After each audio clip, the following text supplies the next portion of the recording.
Hey folks, today we're going to show you how to disassemble a Ford 9-inch rear end. Right now I'm going to jump in moonshine and explain to you how strong and how reliable these Ford 9-inch rear ends are. This is a cockpit to moonshine. That's the steering wheel. There's my right leg. And there's my left leg. And right between my legs, that's a Ford 9-inch rear end. That proves how much trust I have in the 9-inch rear end, having that sucker right between my legs. You imagine having that between your legs during 5,000 RPM launches? Yeah, them babies are strong. And here we got two Ford 9-inch rear ends that we picked up. Our plan is to keep one and sell the other, but we don't want to let nothing good go. So we're not sure what they have in them for future projects. Could have a 31 spline axle, posi.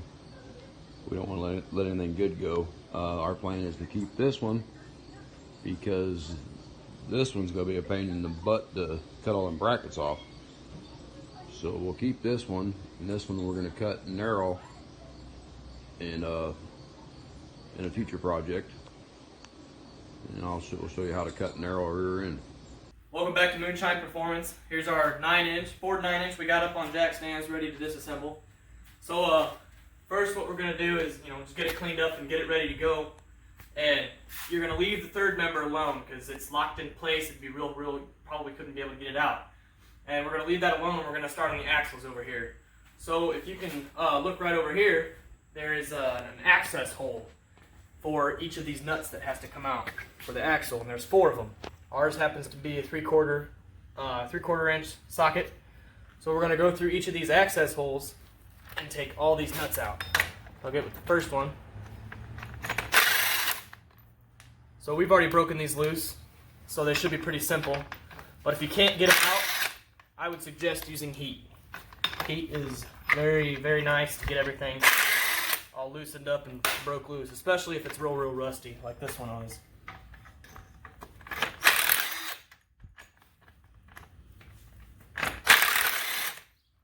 There's that. So now after that, you come over to the other side and you're going to do the same exact thing.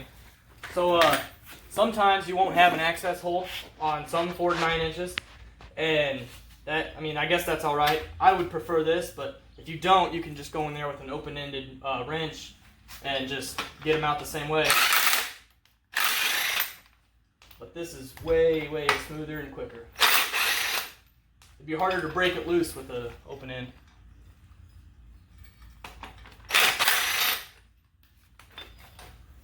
Alright, there's all 4 of them.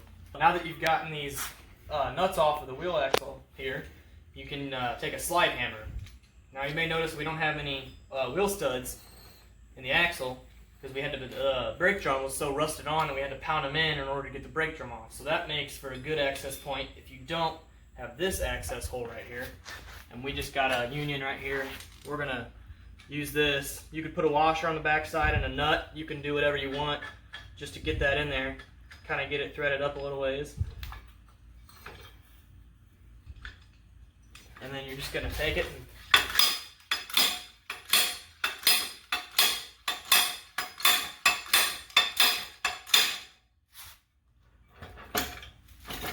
I think we're loose. So I just cut the brake line here. You just snipped it right off. We don't need that.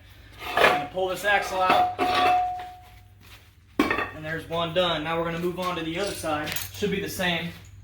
Some of them can give you a real hard time, and others just pop right off. So what we're going to do is do the same exact thing. You're just going to use the slide hammer and pound it on out of here. Alright.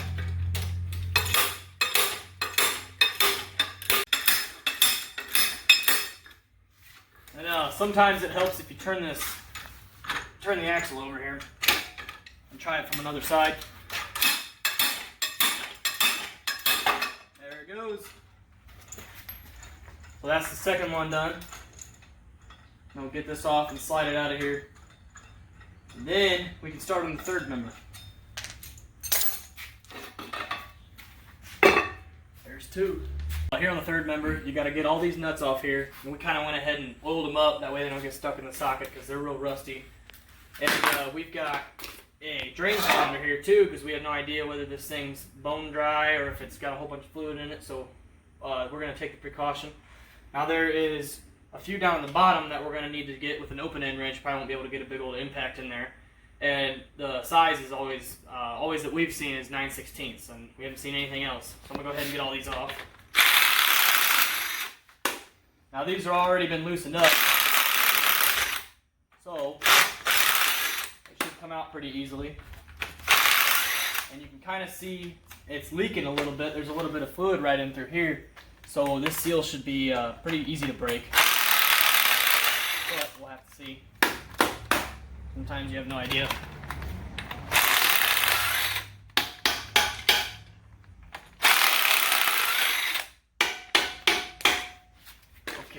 One more.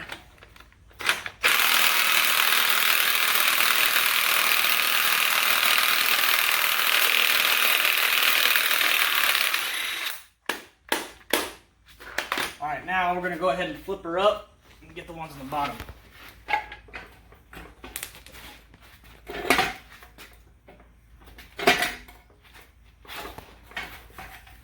So there's two under here that we're going to have to get with the open end. After you have flipped your rear end up and gotten these last two nuts off of here with the 9/16 open end, you're going to go ahead and go around and grab all these little copper washers. Now these things seal. It's kind of a sealing washer.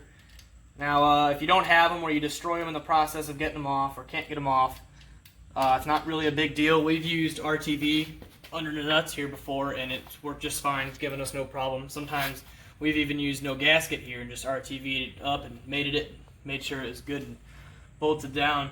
And so after you've done that, you're going to go ahead and try and find somewhere an access point. If you don't have one, you're just going to have to pick a place and go into here between the housing and the third member and try and pound it and chisel it and get the seal broken loose. So I just went ahead and sharpened up an old screwdriver, old flathead, to get it kind of more of a point than what it was. So I'm going to go ahead and try it right in here. After you found a good access point to get in, this wasn't working real well, and I kind of find there wasn't as much of a seal over here, so I went in right here and just pound it up, get it under there a little bit, and pry her up. And you see, once you get the seal broken, you can just walk it around and get it broken all the way around here. So there's that side. Come over here. Walk it around a little bit. Just get it off of those housing studs here. Just keep walking it around. And then eventually, what you're going to do is just pull straight up once you think you've got it up enough, which I don't yet. Just keep prying. So we just got the rear end out after I called in some help. It was giving me a little trouble. So looking at this, we can tell this is a non-posi rear end, meaning you can be a one-wheel wonder. So one wheel will hook and go, and the other could spin. Maybe you're trying to do a burnout and only one wheel spins.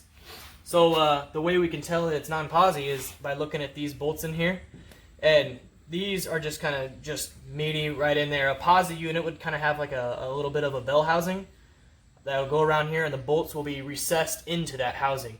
Also, it'll look a little bit different in through here, and so this isn't what we were hoping for. We were hoping for a posi unit, and then that brings us to the axles over here. So this right here is a 28 spline axle, and you can tell that by just going through and counting all the splines on there. And if you're ever going to put any power to this rear end, any real horsepower, you're going to want a 31 spline axle. So this is a 28 spline axle that we launched. It was an old truck we launched, and the one wheel spun, and then it hooked, and that's what happened to it. So it got all real messed up. Should be straight, looking like this one down here. And so like I said, if you're going to put any power to it, you need 31 spine axles. And with the Ford 9-inch, the axle didn't break and fly out of there because the Ford 9-inch is real strong. That's why we trust them. Next we're going to check and see the backlash. And what backlash is measuring is this little distance right there. Now you can use backlash to tell whether or not your gear is worn out. And if you look real close, right in here, this is the straight side of the gear. That should be straight, but it's kind of tapered a little bit down into there. And so what we have is a dial on a stand, a dial indicator on a stand here, and it's just magnetic. It'll mate right up to there. And then you're going to put your dial here, and then make sure it's not touching anywhere else. So there is a little bit of a gap in here. It doesn't look like it, but there is. And it's just right on the back side of this gear. So what you're going to do is just move it and see where it's at. So we're at about, say, 38 thousandths right there to around 60, so roughly 20 thousandths. And that is not good. You want 7 to 11 thousandths for a good backlash, so this gear is worn out. It's basically junk. So we're not getting too lucky on this one right here. We didn't get posi, we didn't get 31 spline, and this gear is messed up. And that's how you check backlash. So now we're going to figure out how to find out the gear ratio on this rear end here, in this third member. So this right here is the ring gear. Now if you look real close, right in here, this moving part, right in here, that's the pinion gear. And what you're going to do is you're going to go around, if you can take it out of the housing here, make it a little bit easier by taking these off. But what you're going to do is you're going to go around and count each tooth of the gear. So for us, to make it easy, we went through and we marked with fingernail polish right here. So I counted this one and then went all the way around and counted it, kind of walked with my fingers. And then that gave us how many. This came out to be 39. So there's 39 teeth in this one. So down in here you can see this purple fingernail polish right there. We marked that on that's the pinion gear. We marked that one and did the same exact thing. We spun this and counted all of them. And that turned out to be 13. So then what you're going to do is take your ring gear divided by your pinion gear, and that will be what kind of rear end gear ratio you have in here. So this one turned out to be a 300 gear ratio, and what we got on the calculator was 3, because 39 divided by 13 is 3. And say you have 41 tooth, and you still have a 13 tooth pinion gear, it comes out to around 3.15. And so if you get a decimal, you just say, oh, my gear is 315. And this one just turned out to be 300. So that's how you calculate the gear ratio. We didn't get what we were hoping for on this 9-inch here, but what we did get is a good housing, and we got a good third member. And we're going to take that center section out and scrap that, and then we're going to scrap both of those axles because they're not what we wanted. Those are 28 spline axles, like I mentioned, and I also mentioned 31 spline axles. But really, you can go up to 33 spline axles with the factory housing. And later, we're going to show you how to narrow a housing to make it fit into a dragster, and get big old slicks underneath there. And that'll be another video in itself, basically building another car. So thanks for watching and stay tuned, and you'll see this soon.